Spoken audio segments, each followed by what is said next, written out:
Hi everyone, my name's Nick. I'm one of the ambassadors here at Archie Rose Distilling Co in Sydney, Australia.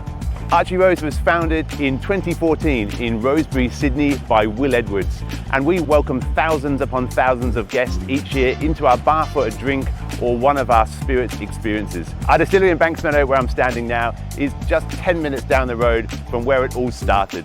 We are one of the largest distilleries in the Southern Hemisphere and make a selection of vodka, rum, whiskey, and of course gin. The gin that you'll receive in your Craft Gin Club pack this month is the Archie Rose Signature Dry Gin.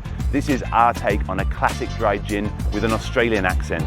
We have some beautiful native Australian botanicals in this one: Dorigo pepper leaf for spice, sunrise lime, and native wax flower, and of course lots of juniper.